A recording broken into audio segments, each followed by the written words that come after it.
శ్రీమద్గురు నిరంజనం గురుదేవాయ నమ. ఈరోజు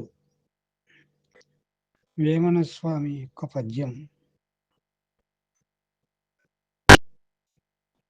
ఆపదను కలిగించేటువంటిది, అడ్డగించేటువంటి యొక్క మాటలు,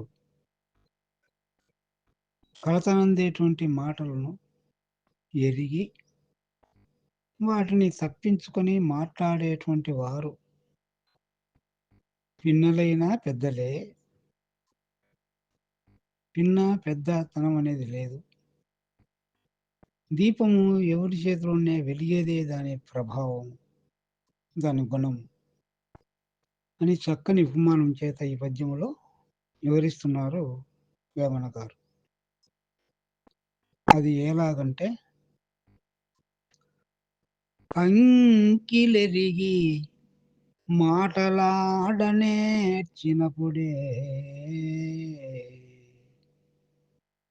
పిన్న పెద్దతనము ఎన్నలేలా,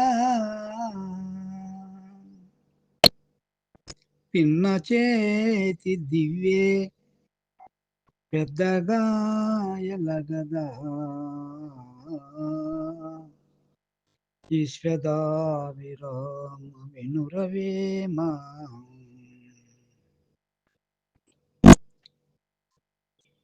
మనకి ఇక్కడ అర్థముగా అనేటువంటి పదము అంకిలి. అంకిలి అంటే కలత అని, అడ్డగింత అని, అంటే అడ్డం వచ్చేది, ఆపద ఆపద కలిగించేది. ఏమి ఆపద కలిగించని మన మాటలే మనకు ఆపదను కలిగిస్తూ ఉంటాయి. ఆపదను దూరము చేసేటువంటిది ఆపద అంటే ఏమిటిది? బతిమానునికి ఆపద ఉంది, అది మరణం అనేటువంటి ఆపద ఉంది. ఆ మరణాన్ని తొలగించేటువంటి మాటలు అవి నేర్చుకోవాలి. ఆడ నేర్చినప్పుడే విననేర్చి చెప్పనేర్చిన మనుషులే ఈ బోధలోని మర్మము తెలుసుందని. లేక అహం కీలెరిగి, అహంకారము కీలు తప్పిస్తే ఇంకా ఆపద లేదు, మనకు కలత లేదు. కలతను అందించేదే ఈ గుర్తు అనే అహంకారం. అహంకారమే మాట, మాటే బ్రహ్మం. ఆ బ్రహ్మ లేదనేటువంటి కీలు ఎరిగి మాట్లాడేది. అది నేర్చుకోవాలి. ఏమిటి అహం లేదు అనేటువంటి మాటలు అంటే పరిపూర్ణ బోధే. మాట లేదని మళ్ళీ మాట మాట చేదే మాట. అందుకే కృష్ణ ప్రభు మాట లేనట్టి బయలున మాట కలిగే ననుట వినుట మాయ గదయ్యా, ఆ మాట మాయమైతే మాయైతే మానెను, ఆ మాటను మాట్లాడి మనము మానుదమవలన్. మాయ అని ఎట్ట తెలుస్తుంది? మాటను మాట్లాడాలి, మాటను విచారించాలి. ఆ కలత కలిగేటువంటిది, ఆపద వచ్చేటువంటిది, అడ్డగిచ్చేటువంటి మాట దాన్ని మాట్లాడితే, దాన్ని విచారిస్తే, దాని మూలం తెచ్చుకుంటే సరిపోతుంది. అట్ట మూలము లేదని ఎరిగినటువంటి మాటలు నేర్చినప్పుడే, నేర్చడము అంటే మాట్లాడము కాదు, ఆచరణము. ఆచరించినప్పుడే అని భావం. అట్లా ఆ నేర్పు, మాట లేదని, ఆపద లేదని మన మాట చేతనే ఎరగాలి గురువు వలన. ఆ నేర్పు కలిగినటువంటి వారు పిన్నైనా పెద్దయినా ఒకటే. వీడు పిన్నవాడని, వీడు పెద్దవాడని విచారించాల్సిన పని ఏమి? కృష్ణుని తండ్రి వసుదేవుడు పెద్దవాడని ఆయన ఏమైనా పూజిస్తామా? వాసుదేవు విడిసి వసుదేవు నెంతురా అంటాడు వేమన గారి. ఈయన పిల్లవాడు, ఈయన తండ్రి, ఆయన పెద్దవాడని ఆయనేమన్నా పూజిస్తాడా?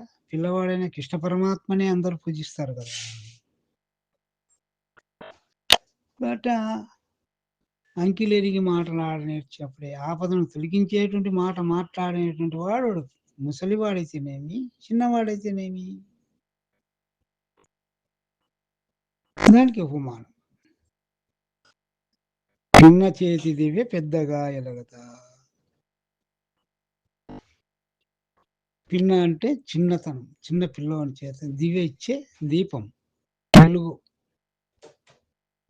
వెలిగేటువంటి దీపం ఇచ్చినప్పుడు అది మనం ఆరిపోతుందా చిన్నవాడని? ముసలుడు వాడని ఎలుగుతుందా?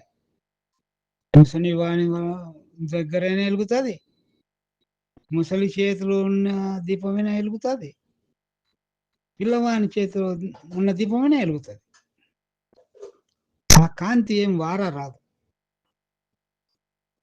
పిల్లోని చేతిలో ఉన్నప్పుడు చిన్నగా వెలిగి, ముసలి వాని చేతిలో ఉన్నప్పుడు పెద్దగా ఎలగడం అనేది దాని సహజవనం కాదు. ఎవ్ ఎక్కడున్నా దానికి గుణం ఏమిటి? వెలిగే గుణం. ఆ రీతిలో ఆ మాట అంకిలెరిగినటువంటి మాట, ఆపదను తొలగించేటువంటి మాట, కలతను పోగొట్టేటువంటి యొక్క మాట, ఆ పరిపూర్ణ బోధ చిన్నవాని దగ్గరైనా ప్రకాశిస్తాది, పెద్దవాని దగ్గరైనా ప్రకాశిస్తాది. దాని ఆపదను పోగొట్టేటువంటిది మాట దాన్ని.